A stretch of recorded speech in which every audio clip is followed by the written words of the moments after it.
பாகம் 35. S Prabhu here. இவர் குரல் கேட்டவுடனே என் கண் கலங்கி போகிறது. ஏன்னு நான் அலறேன். பேசுறதுக்கு குரல் வரல. நல்ல வேலை இங்கே யாரும் இல்லை. லஞ்ச் என் டிபார்ட்மெண்டில் காலியாக இருக்குது. இதுக்குள்ளே இவர் 2 தடவை ஹலோ ஹலோங்கிறார். எங்கே வச்சிட போகிறான்னு நினச்சி ஒரு தடவை தொண்டையை சிரமிக்கிறேன். அந்த சிரமம்லேயே இவர் என்னை புரிஞ்சுக்கிறார். Ganga, what is this? Are you crying? நான் கண்ணை தொடச்சுட்டே சொல்கிறேன். நோ, நானும் அழலை. உங்களை எனக்கு இப்போயோ பார்க்கணும்.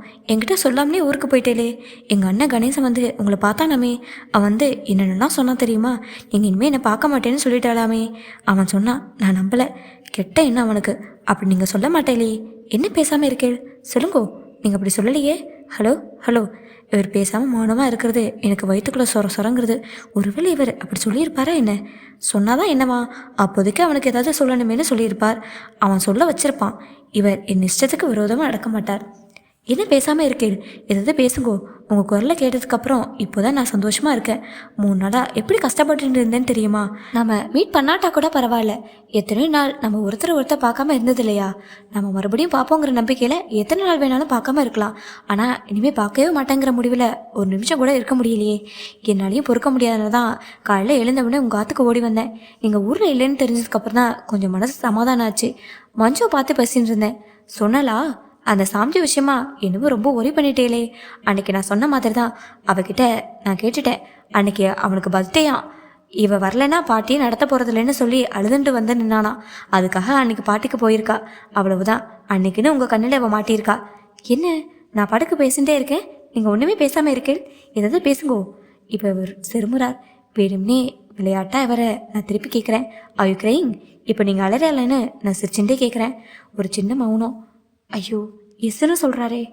எனக்கு இவர் முகம் தெரியுறது. இவர் ரொம்ப வருத்தமாக இருக்கார். மனசு உடைஞ்சிருக்கார். என்ன விஷயம் சொல்லுங்கோ. கணேசன் வந்து உங்களை ஏதாவது சண்டை போட்டானா? திட்டானா? எதுக்காக நீங்கள் வருத்தப்படணும்னு நான் கேட்குறேன். நோனோ, அப்படிலாம் ஒன்றும் இல்லை. உங்கள் அண்ணன் வந்து என்னை பார்த்தாரு. உன்னை நீ இந்த கல்யாணத்துக்கு ஒத்திக்கினாதான் நான் பார்ப்பேன்னு சொன்னேன். நம்ம மீட் பண்ணிக்கின்னு உங்கள் வீட்டுக்கு நான் வந்து போயின்னு இருந்தா அதனால் இந்த மேரேஜ் நடக்காமல் போடும்னு அவர் சொன்னார். எனக்கு அது சரின்னு பட்டுச்சு. அதனால தான் அப்படி சொன்னேன். என்னால் இன்னமும் உன் லைஃப் கேட்டிக்கினே போகலாமா? சொல்லு. நீ அந்த கல்யாணத்துக்கு எஸ்ன்னு சொல்லு. எல்லா ஏற்பாடும் நடக்கட்டும். அப்பால் நான் உன்னை வந்து பார்க்குறேன். நம்ம மீட் பண்ணிக்கிட்டே இருந்தா நீயே இந்த கல்யாணத்தை வேண்டான்னு சொல்லிவிடுவேன்னு எனக்கே தோணுது. நீ ரொம்ப வித்தசாலி, அறிவாளி. நான் சொல்கிறத குட் ஸ்பிரிட்டில் புரிஞ்சுக்குவேன். இவர் என்னென்னவோ பேத்தின்ட்டு இருக்கார். எனக்கு கோபமும் அழுகும் வருது. ஸ்டாப் இட்னு சத்தம் போடுறேன். அப்புறம் அலறேன். ஒன்றும் பேசாமல் அழுதுண்டே இருக்கேன். சரி அலட்டுன்னு சில மாதிரி இவர் அந்த பக்கம் பேசாமல் இருக்கார். இவரோட துணை எனக்கு எந்த அளவுக்கு தேவை, அது எப்படிப்பட்ட தேவைன்னு இவருக்கு கூட புரியலேன்னு நினைக்கிறப்ப எனக்கு நெஞ்செல்லாம் வலிக்கிறது. திடீர்னு இவர் என் கையில் இருந்து வலிக்கிண்டு யாரோ மாதிரி இவ்வளோ தூரம் போய் நின்றுடுவார்னு நான் நினைக்கவே இல்லையே. நான் சொல்கிறேன், எனக்கு கல்யாணமெல்லாம் ஒன்றும் நடக்காது. நான் யாரையும் கல்யாணம் பண்ணிக்க மாட்டேன். நீங்கள் என்ன எப்பவும் போல் வந்து பார்த்துட்டு இருங்கோ. எனக்கு அது பொறும்னு சொல்கிறேன், கெஞ்சுறேன். எனக்கு அண்ணா, அம்மா, சொந்தம், பந்தம்னு யாருமே கிடையாது. அவளை எல்லாம் நான் மனசுலேருந்து தூர எப்போயோ இறஞ்சிட்டேன். இவ்வளோ காலமாச்சு. எனக்கு இருக்கிற சொந்தமெல்லாம் நீங்கள் ஒருத்தர் தான். I'm yours, you are my man. முன்ன ஒரு தடவை நீங்களே சொன்னீங்களே, இந்த லைஃப் இப்படியே உதறிட்டு எங்கேயாவது போய் முகம் தெரியாத மனுஷா மத்தியில் புதுசாக வளரணும்னு. அந்த மாதிரி கூப்பிட்டா இந்த நிமிஷமே கட்டின துணியோட உங்களோட நான் வந்துட தயார். ரியலி விலவு ஈச்சதை. நான் அவளை டீஸ் பண்ணுறதுக்காக ஆர்கேவிக்கு அட்ரஸ் கொடுத்து வச்சுட்டு நீங்கள் இப்படி பிடிவாதம் பிடிக்கிறது நன்னா இருக்கா? ப்ளீஸ் ப்ளீஸ், உங்களை இப்போயே பார்க்கணும், நிறைய பேசணும். Please meet me. எவ்வளோ நாளி கண்ணிலேருந்து கொட்டுற தண்ணியை தொடச்சி விட்டுண்டு ஐயோ நான் இப்படி ஆனேன். இவரை கெஞ்சுறேன். இவர் பெருமிச்சு விடுறார். கங்கான்னு கூப்பிட்றார். இவர் என்னை இப்படி கூப்பிட்றச்ச என்ன சுகமாக இருக்குது. இவர் எப்போவும் என்னை இப்படி கூப்பிட்டுட்டே இருந்தா அது பொறுமை எனக்கு. இவர் இங்கிலீஷில் சொல்கிறார். நான் ரொம்ப இமோஷனலாக இப்படி சொல்கிறேன்னா, நான் இவருக்கு எந்த விதத்துலேயும் சொந்தம் இல்லையா. நான் ஒருத்திக்கு மகளா, ஒருத்தனுக்கு தங்கையா, கௌரவமான குளத்தில் பிறந்த நல்ல குடும்பத்தை சேர்ந்தவளா. எனக்கு ஒரு நல்ல புருஷனும் நல்ல வாழ்க்கையும் ஏற்படுறது தான் முறையா. அப்படி ஏற்பட முடியாமல் கெடுத்த பாவம் தான் இவரை ரொம்ப கஷ்டப்படுத்துறதான். நாளைக்கு இந்த பாவம் இவரோட பொண்ணை இந்த மாதிரி பாதிச்சிடுமோன்னு இவருக்கு பயமாக இருக்கான். என்னை இவர் தன்னோட இன்னொரு மகளை நினைக்கிறாராம். இவரும் நானும் ஒருத்தர் மேலே ஒருத்தர் வச்சுக்கிற அன்பு அந்த மாதிரி தான். வேறு மாதிரி அன்பு வைக்கவே முடியாதான். இவர் சொல்கிறார், காலம் இப்படியும் மாறுமோன்னு நினச்சிட்டு நான் வேதனைப்படுறேன். இவர் உறுதியாக சொல்கிறார், we cannot love each other. You yourself have said this several times. Do you remember? That is the truth. ஆமாம், நான் இதை இந்த மாதிரி ரொம்ப உறுதியாக சொல்லியிருக்கேன். ஏதோ ஒரு சமயத்தில் சொல்லும் போதே அது பொய்ன்னு புரிஞ்சுதே. அதையெல்லாம் வரிசையாக இப்போ நினச்சி பார்க்குறேன். முதல்ல நான் இவருக்கு ஃபோன் பண்ணி கூப்பிட்டப்போ இவர் வந்தாரே ஐலாண்ட் கிரவுண்டுக்கு, வந்து காரை வச்சுட்டு எனக்காக காத்துட்டு இருந்தாரே. இவர் இப்போ என்ன நினச்சிட்டு இருந்திருப்பார்? இவர் மேலே மனத்தை செண்டும் இவர் பண்ணிட்டு இருந்த அலங்காரமோ, இவர் என்னை பார்த்த பார்வையோ, அந்த மயங்கிட்டு இருந்த சாயங்கால நேரத்தில் இந்த மனுஷன் என்ன நினைப்போடு வந்திருக்காருன்னு எனக்கு புரிஞ்சுதே.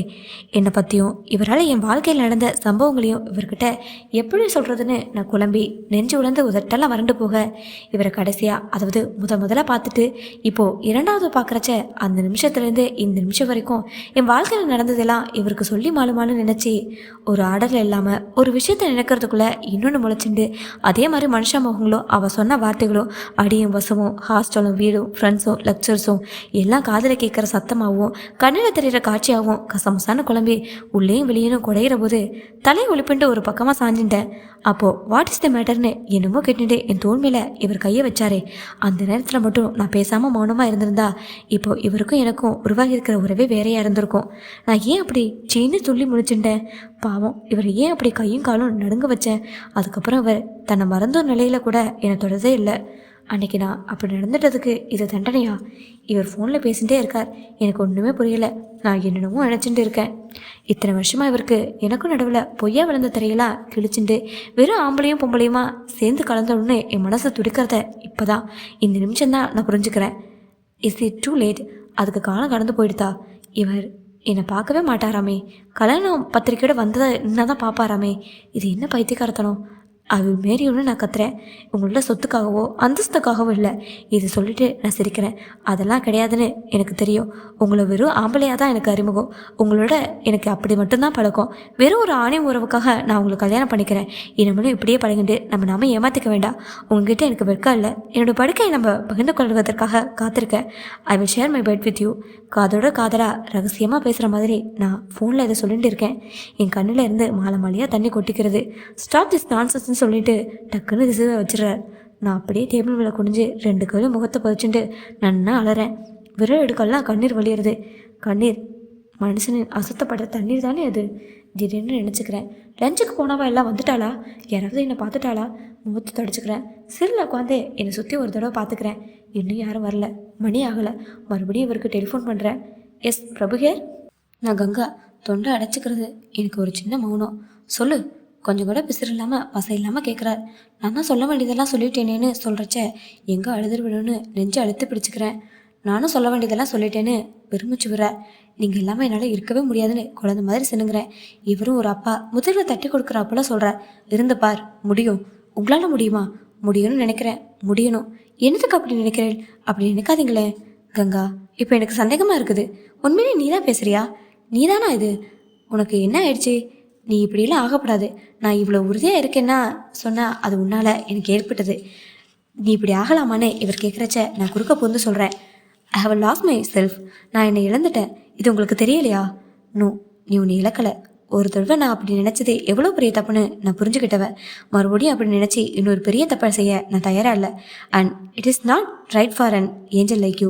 இப்படி நான் சொல்கிறதுக்காக என்னை மன்னிச்சிருக்கங்க. இந்த கல்யாணத்தையோ அல்லது வேறு எந்த கல்யாணத்தையோ ஒப்புத்துக்கிட்டு இன்னொரு மனைவியாக தான் நீ என்னை பார்க்க முடியும். நான் உன்னை பார்க்காமல் இருந்தால் அப்போ தான் அது சாத்தியம்னு நான் நினைக்கிறேன். இந்த அறிவையும் பலத்தையும் எனக்கு தந்த உனக்கு நன்றி கூறி மறுபடியும் இதை நான் உறுதி செய்கிறேன். எனக்கு நீ சொன்ன யோசனைகளை எல்லாம் நான் கேட்டிருக்கேன். என்னோட இந்த ஒரு வேண்டுகோளையாவது நீ கேட்கணும். இதை கேட்கக்கூடாது என்று நீ பிடிவாதம் பிடிச்சா நம்ம நிரந்தரமாக பிரிஞ்சு போவதை தவிர வேறு வழி இல்லை. கடவுள் உன்னை ஆசீர்வதிக்கட்டும். My say good bye. எனக்கு தலை 10 எறிகிற மாதிரி கோவம் வருது. மடார்னு அடிக்கிற மாதிரி விசிற டெலிஃபோன் மேலே வச்சுட்டு அப்புறமா எனக்கு நானே சொல்லிக்கிறேன், குட் பை. எனக்கு தலை சுற்றுறது. இப்போ அழுகை எல்லாம் வரல. எல்லாமே சூன்யமாக இருக்குது. இதை பற்றியும் நினைப்பில்லை. நினைப்புக்கெல்லாம் அருந்து ஓடிவிட்ட மாதிரி இருக்குது. எனக்கு நானே ரொம்ப புதுசாக இருக்குது. நானே எனக்கு அந்நியமாக இருக்குது. என்னை சுற்றி இருக்கிற இந்த உலகத்துக்கோ எனக்கோ அர்த்தமில்லாத மாதிரி இருக்குது. உயிரோட செத்து போயிட்ட மாதிரி இருக்குது. டேபிள் மேலே இருக்கிற ஃபைலை எடுத்து புரட்டுறேன். பரபரன்னு எல்லாத்துலேயும் கையெழுத்து போடுறேன். நெஞ்செல்லாம் வறண்டு போகிறது. ரங்கசாமி கொண்டு வந்து வச்சுருக்கானே பிளாஸ்டிக் தட்டில் மூடி போட்டு அந்த கிளாஸில் இருக்கிற பச்சை தண்ணியை எடுத்து மடமடன்னு குடிக்கிறேன். அப்பாடான்னு இருக்குது. பேசாமல் லீவ் எழுதி வச்சுட்டு போயிட்டா என்ன? ரொம்ப மயக்கமாக இருக்குது. ஆற்றுல போய் படுத்துட்டு தூங்கணும். படுத்துனா நல்லா தூக்கம் வரும்னு தோன்றுறது. இதோ நான் புறப்பட்டுட்டேன். எல்லாம் கிடக்கட்டும், எது வேண்டுனாலும் எப்படி வேணுனாலும் கிடக்கட்டும். புறப்பட்டுட்டேன். ரங்கசாமி வரான். அவன்கிட்ட சொல்கிறேன், உடம்பு சரியில்லைன்னு நான் வீட்டுக்கு போயிட்டேன்னு சொல்லு. அவன் போகிறான். போகிறவன் நான் மறுபடியும் கூப்பிட்றேன், எனக்கு ஒரு டாக்ஸி பிடிச்சி கூடன்னு. அவனும் என் கூட லிஃப்ட்டில் கீழே வரான். என் முகத்தை பார்க்குறான். எனக்கு என்ன பண்ணுறதுன்னு கேட்கணுன்னு அவனுக்கு தோன்றது போல இருக்குது. என்னத்துக்கோ பயந்துட்டு கேட்காம இருக்கான். கீழே வந்ததும் இங்கேயே நில்லுங்கம்மான்னு என்கிட்ட சொல்லிட்டு டாக்ஸி பிடிக்க ஓடுறான். மிஸ்ஸஸ் மானுவல் சிகரெட்டை பிடிச்சிட்டு எதிரே வரா. கோயிங் ஹோம்னு கேட்குறா. எஸ்ன்னு சொல்கிறேன். சிகரெட் புகையிட மனம் எனக்கு அவரை ஞாபகப்படுத்துறது. Not feeling well. மறுபடியும் ஒரு எஸ். டாக்ஸி வந்துடுது. மிஸ் மானுவல் கிட்ட கையாட்டிட்டு நான் புறப்படுறேன். மவுண்ட் ரோட்டில் டாக்ஸி போயிட்டு இருக்கிறச்ச நான் கண்ணை மூடிட்டு கற்பனை பண்ணிக்கிறேன். நான் அவரோட தான் போயிட்டு இருக்கேன்னா பக்கத்தில் அவர் தான் உட்காந்து ஓட்டுறாராம். இன்றைக்கி டெலிஃபோனில் பேசுனதெல்லாம் கனவான். வீட்டுக்கு வரேன். அம்மா ஹாலில் தரையில் யாரும் இல்லைங்கிறதுனால சுதந்திரமாக மல்லாந்து படுத்துட்டு புஸ்தகத்தை படிச்சுட்டு இருந்தக்கா. நான் வர சத்தம் கேட்டதும் வாரி சுட்டுண்டு எழுந்து உட்காந்து பார்க்குறா. அவள் இன்னுமே கேட்கணும்னு நினைக்கிறதுக்குள்ளே நான் அறைக்குள்ளே போய் கதவை சாத்திக்கிறேன். ஹேண்ட்பேக்கை விட்டு எறிகிறேன். எங்கே போய் விழுந்ததுன்னு கூட பார்க்கல. பரபரன்னு சாரியை உருவி எறிகிறேன். கட்டில் பொத்துன்னு விழுந்து படுத்துக்கிறேன். உடம்பெல்லாம் வலுக்கிறது. நன்னா புரண்டு புரண்டு படுக்கிறேன். பெட்டில் காலை போட்டு தேய்க்கிறேன். நான் வெளியே வருவேன்னு எதிர்பார்த்துட்டு ரொம்ப நாள் ஆகவே கதவு கிட்ட வந்து நின்றுட்டு என்னமோ கேட்குற அம்மா. என்னடி உடம்புக்கு என்ன செய்யறது? இன்னைக்கு சனிக்கிழமை கூட இல்லையே, லீவ் போட்டு வந்துட்டியா? கதவு திரையேன், காஃபி போடவா? நான் ஒன்றும் பதில் சொல்லாமல் படுக்கையில் எழுந்து உட்காந்துக்கிறேன். நான் பதில் சொல்வேன்னு கொஞ்ச நாளைக்கு காத்துட்டு இருந்துட்டு, என்னமோடி அம்மா வாயை தின்னு சொன்னா தானே தெரியும். இப்படி அறைக்குள்ள வந்து கதவு சாத்திண்டா நான் என்னென்னு கண்டேன். மோர்ஜாதை எடுத்துட்டு போனியே, சாப்பிட்டியா? நான் இதுக்கு பதில் சொல்லலை. பதில் சொல்ல வரலை. வாயை திறந்தா என்ன பேசுறோன்னு பயமாக இருக்குது. திடீர்னு அவரோட இந்த மினிபார் என் கண்ணில் படுறது. ஏனோ என் கண் கலங்குறது. அன்றைக்கி வந்தப்போ வச்சுட்டு போனது தான். அந்த கேஸை எடுத்து கட்டில் மேலே வச்சு திறக்கிறேன். 3/4 பாட்டில் விஸ்கு அப்படியே இருக்குது. 2 பக்கத்துலையும் அழகாக ஒரு ஜோடி கிளாஸ். அந்த விஸ்கு பாட்டிலை கையில் எடுத்து பார்க்குறேன். அன்றைக்கி ஒரு நாள் இதை குடிக்கிற சந்தர்ப்பமே எனக்கு வர வேண்டாம்னு சொன்னேனே, அதை நினச்சிக்கிறேன். இப்போது அந்த சந்தர்ப்பம் வந்துடுதா? இந்த பாட்டிலை திறக்கிறேன். இந்த மஞ்சள் திரவம் என்னமா மணக்கிறதுன்னு மோந்து பார்க்குறேன். அந்த கிளாஸை எடுத்து மடன 3/4 கிளாஸ் ஆய்க்கிறேன். ஒரு கையில் பாட்டில், ஒரு கிலோ கிளாஸ். சாரி இல்லாமல் வெறும் பெட்டிக்கோட்டோட நான் நிற்கிற இந்த குளத்தை கண்ணலில் பார்க்குறேன். இது வரைக்கும் இருந்த கங்காவுக்கு நான் குட் பை சொல்லி ரொம்ப நாளே ஆயிடுச்சு.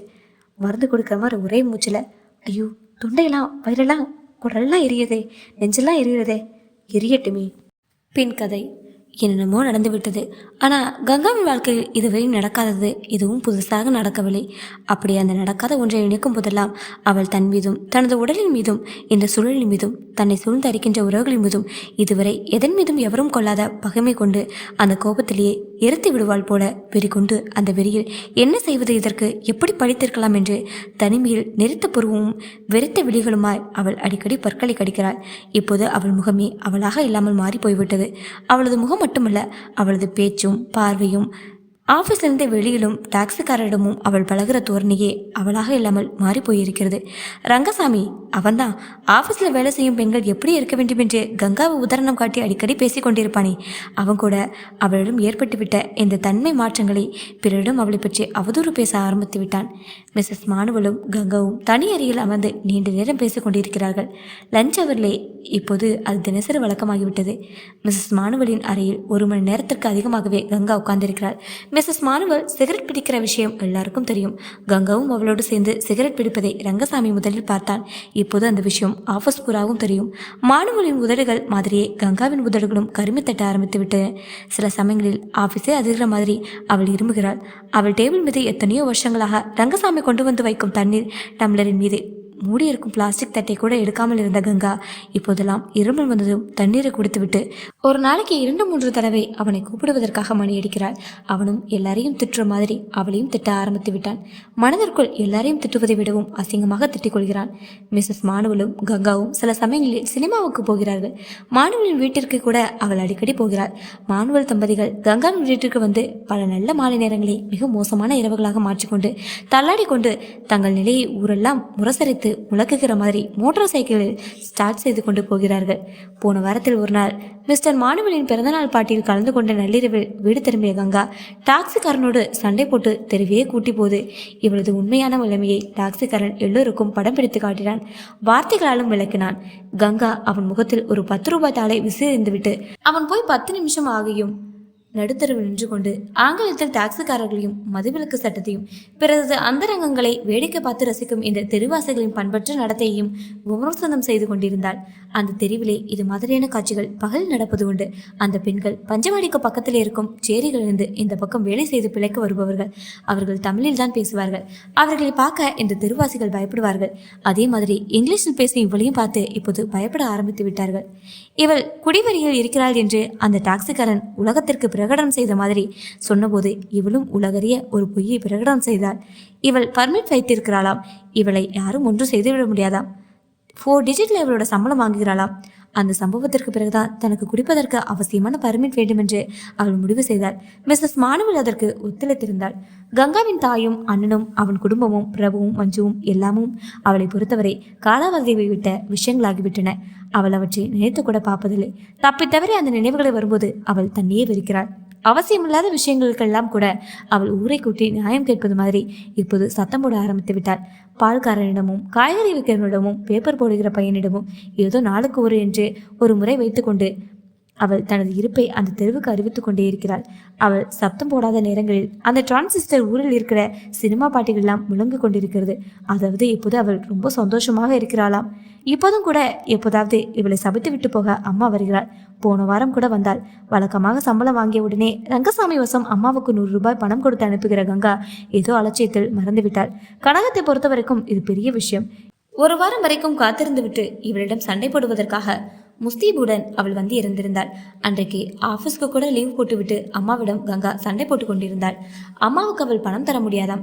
மகன் வீட்டில் வாழ்ந்து கொண்டிருந்து தன்னிடம் வந்து மாசம் மாசம் பணம் கேட்க அந்த குடும்பத்திற்கே வெக்கங்கட்டு போய்விட்டதாம். பணம் வேண்டுமென்றால் பணிவாக வந்து கேட்க வேண்டுமாம். அவளை அதிகாரம் செய்ய யாருக்குமே உரிமை கிடையாதாம். இனிமே என் முகத்தில் முழிக்காதே, பணம் உன் மூஞ்சில வந்து விடும் என்று சொல்லி அன்றைக்கு 100 ரூபாய்க்கு 1000 ரூபாய் எடுத்து ஹாலெல்லாம் வீசி எறிந்தாள். கனகம் வயிற்றிலும் முகத்திலும் அறிந்து கொண்டு அழுதாள். ஹாலில் இறந்து கிடந்த ரூபாய் எல்லாம் பிச்சைக்காரியை போல் பொறுக்கினாள். அழுது புலம்பி சபித்து கொண்டே போய் சேர்ந்தாள். போகும்போது அந்த தெருவில் தன்னை வேடிக்கை பார்ப்பதற்காக வாசப்படியில் வந்து நின்ற அக்கம் பக்கத்து பெண்களிடம் தன் மகளின் யோகியத்தை பற்றி பிரலாயித்தாள். ஒவ்வொரு இடமும் நின்று அவளை சபித்தாள். உப்பிருந்த பானை மாதிரி அவள் உடுத்து போக போகிறாளாம். இந்த தெருவே கூடி அவளை இங்கிருந்து அடித்து துரத்த வேண்டுமாம். அவள் கொழுப்பை மனுஷால் அடக்க மாட்டாலோ தெய்வம் அடக்குமா. கனகம் போன பிறகும் கூட தெருவெல்லாம் அவள் சாபம் சூழ்ந்து கொண்டிருப்பது மாதிரி அதை கேட்ட அக்கம் பக்கத்தர் வெளியே வர அஞ்சினார்கள். ஆனால் கங்காவோ அந்த தெருவிலே தலை நிமிர்ந்து நடந்து கொண்டிருந்தாள். அவள் தோளில் மாட்டிக்கொள்கிற ஹேண்ட்பேக்கோடு பாதி முதுகில் பறக்கிற முந்தானியோடு டக் டக் என்று நடந்து வருவதை பார்க்கிற அந்த தெருவாசிகள் மனதிற்குள் காரை துப்புகிறார்கள். அந்த தெருவில் இருக்கிற வாலிப பிள்ளைகள் கங்காவுக்கு நாட்டிய குதிரை என்று பெயர் வைத்திருக்கிறார்கள். ஆனால் எல்லாருமே அவளை பார்த்து இப்போது பயப்படுகிறார்கள். அவளும் யாரிடத்தில் வேண்டுமானாலும் துவஜம் கட்டி நிற்க தயாரா இருக்கிறாள்.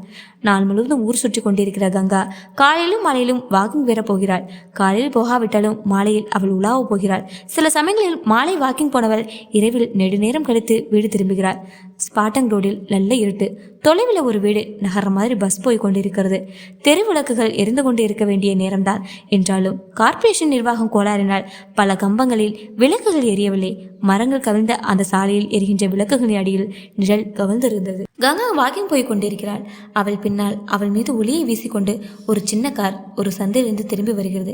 அவள் திரும்பி பார்க்க அவளையும் அவள் கோலத்தையும் காரில் இருப்பவன் படம் பிடித்துக் கொள்ளட்டும் என்று காட்டுகிற மாதிரி அவள் தோன்றினாள். கார் வேகத்தை குறைத்து கொண்டு மெதுவாகவே அவளை கடந்து செல்கிறது. அவளை கடந்த சில நொடிகள் சென்றதும் அந்த காரிலிருந்து பொறி பறக்க கீழே விழுந்த சிகரெட் துண்டு அவளுக்கு ஏதோ செய்தி சொன்ன மாதிரி இருந்தது.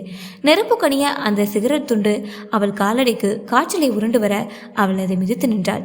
நின்றவாறே பின்னால் ஒரு ஏக்கத்தோடு பார்த்தாள்.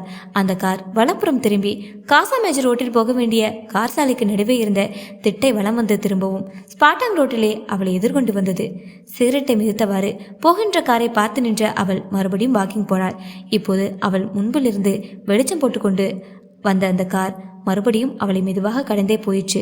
அவள் வெளிச்சம் கண்ணை கூசுகிற மாதிரி ஒரு பாவனையில் முகத்தை சுழித்து கொண்டு சிரித்தாள். சற்று நேரத்துக்கு முன்பு காரில் இருந்து வந்து விழுந்த சிகரெட் ஒரு செய்தி சொன்ன மாதிரி இந்த சிரிப்பும் ஒரு செய்தி ஆயிற்று. தன்னை கடந்து போன அந்த காரை அவள் மறுபடியும் திரும்பி பார்க்கவில்லை. ஆனால் அது மீண்டும் திரும்பி வரும்.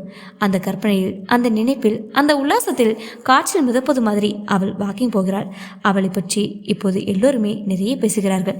அவளும் கூட எல்லோரிடமும் நிறைய பேசுகிறாள். அவளுக்கு சமூகத்தில் ப்ரொமோஷன் கிடைத்திருக்கிறது. அவளுக்கு ஆஃபீஸை அழைத்து செல்லவும் கொண்டு வந்து விடவும் ஆஃபீஸ்கார் வருகிறது. சில சமயங்களில் அதில் ஆஃபீஸர்களும் வருகிறார்கள். அவர்களுக்கு இங்கே பார்ட்டி நடக்கிறது. எதிர் வீட்டு மாடியிலிருந்து பக்கத்து வீட்டு ஜன்னலிலிருந்து இதை எல்லாரும் வேடிக்கை பார்க்கிறார்கள். கங்கா வீட்டு மொட்டை மாடியில் உட்கார்ந்து கொண்டிருக்கும் அவர்களுடைய முழு உருவம் தெரியாவிட்டாலும் கண்ணாடி கோப்பைகளோடு உயரும் கரங்களையும் சேஸ் என்று அவர்கள் கூறும் வாழ்த்தொழிகளையும் வேடிக்கை பார்ப்பதை வழக்கமாக கொண்டுவிட்ட பக்கத்து வீட்டுக்காரர்கள் அடிக்கடி கேட்கிறார்கள். கணேசன் எப்போதாவது வந்து பிரபுவை சந்திக்கிறான். கங்காவை பற்றி நிறைய பிரபுவிடம் புகார் கூறுகிறான்.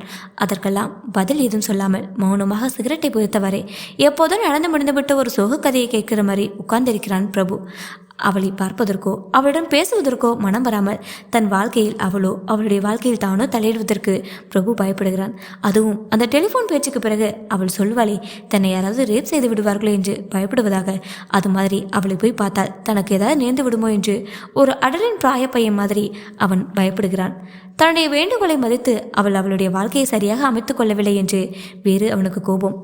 தான் சந்தித்த பழகிய பெண்கள் உலகில் அவள் ஒரு தனி வார்ப்பு என்பதனாலேயே அவனுக்கு அவள் பால் ஒரு குற்ற உணர்வும் அனுதாபமும் அன்பும் மரியாதையும் பக்தியும் அவளுடைய உடனிருப்பில் ஒரு ஆதரவும் அவனது முடிவற்ற தனிமைக்கு ஒரு துணையும் அவனது பலவீனங்களுக்கெல்லாம் சமன் காண்கிற ஒரு பலமும் தந்த அவளது தன்மைகளே இவனுக்கும் அவளுக்கும் இடையே உறவு நிகழ ஒரு அடிப்படையாக இருந்தது. இப்பொழுது அந்த அடிப்படையே தகர்ந்து போய்விட்டது. இப்போது மாறியிருக்காளே. இந்த கங்கா மாதிரி ஒரு உலகத்தையே அவன் பார்த்திருக்கிறான், சந்தித்திருக்கிறான், அதில் கடந்தும் இருக்கிறான். இப்போது அவன் வருந்துவதெல்லாம் அன்பு செலுத்தவும் மரியாதை காட்டவும் பக்தி கொள்ளவும் உண்மையிலே அருகதை வாய்ந்த ஒன்றை இலக்க நேர்ந்து விட்டது என்பதற்காக அல்ல. தன்னால் மிக அருவருப்பாகவும் கேவலமாகவும் மதித்து நடத்தப்பட்ட அந்த பெண்கள் எல்லோருமே இது மாதிரி அன்புக்கும் பக்திக்கும் மரியாதைக்கும் ஒரு காலத்தில் பாத்திரமாய் இருந்தவர்கள் தானே என்று நினைக்கையில் அவனது இழப்பின் சோகம் ஒரு பிரபஞ்சமாகவே விஸ்தாரம் கொண்டது. எல்லாரையும் போல இவளும் ஆன பிறகு அவனை பொறுத்தவரை கடைசியில் அப்படித்தானே ஆகிவிட்டது. இவளிடம் காட்டியிருந்த அன்பையும் மரியாதையும் வேறு எவளிடம் காட்டியிருந்தாலும் அந்த இவள் முன்பு இருந்த அந்த புனித நிலைக்கு மாறியிருப்பாளோ என்று அடிக்கடி தோன்றிற்று. அவனுக்கு வாழ்க்கை இப்போது மிக குழப்பமாய் புரிந்தது. அவன் மஞ்சுவை அடிக்கடி எண்ணி எண்ணி பயந்தான். அவன் எல்லார் மீதும் எல்லா நம்பிக்கைகளையும் இழந்து விட்டான். இந்த கங்கா அவனுக்கு செய்துவிட்ட துரோகத்திற்கு பிறகு அவனது மனைவி பத்மா அவனுக்கு ஒரு தேவதையாக தோன்றினாள். அவள் மஞ்சுவையும் தன்னுடைய குழந்தைகளையும் காப்பாற்றி வருவதற்காக அவன் அடிக்கடி நன்றியோடு அவளை நினைத்துக் கொள்கிறான். தானும் அந்த மாதிரி காப்பாற்றப்பட வேண்டும் என்பது போல அவளிடம் இறுதியில் அவன் தஞ்சமடைந்து விட்டான். குடும்பம் தனது தொழில் என்பதை மீறி எந்தவித புறநடவடிக்கைகளும் இல்லாமல் அவன் தன்னிடம் வந்து ஒடுங்கிவிட்டதில் பத்மாவிற்கு ரொம்ப சந்தோஷம். அவன் முன்னை போல் இப்போது உடை கூட உடுத்துவதில்லை. அவள் எதிர்பார்க்கிற மாதிரி ஆபீஸ்க்கு போகிறான், வீட்டிற்கு வருகிறான், வீட்டிலே உட்கார்ந்து கொண்டு தனிமையில் குடிக்கிறான். நவீனமாக கத்தரித்து விடப்பட்டிருந்த அவனது தாடி இப்பொழுது கொஞ்ச காலமாய் கவனிக்கப்படாததால் நீண்டு போய்விட்டது. அந்த கருமையின் நடுவே பளபளக்கும் நரை அவனது அனுபவத்தையும் முதிர்ச்சியையும் மட்டுமல்லாமல் வாழ்க்கையை பற்றிய ஒரு தீர்மானமான பற்றின்பையும் காட்டுகிறது. அவன் பழக்கத்தினால் வாழ்ந்து கொண்டிருக்கிறான், குடிக்கிற மாதிரி. தான் கெட்டு போனதை பார்த்து தனக்காக சாகிற காலத்தில் அழுது புலம்பிய தன்னுடைய தந்தையை அடிக்கடி அவன் நினைத்து கொள்கிறான். அது மாதிரி தன்னுடைய குழந்தைகள் கெட்டு போவதை பார்த்து தான் புலம்பாமல் இருக்க வேண்டும் என்று தன்னை பக்குவப்படுத்திக் கொள்ள அவன் முயல்கிறான். ஆனால் எல்லோருமே நிச்சயமாக கெட்டு போவார்கள் என்று அவன் நம்புகிறான். அதற்கு சான்றாக கங்காவே நினைத்து பெருமூச்செறுகிறான் அவன். பால்கனியில் மங்கலான விளக்கு எரிகிறது. மஞ்சு தன் அறையில் படித்துக் கொண்டிருக்கிறாள்.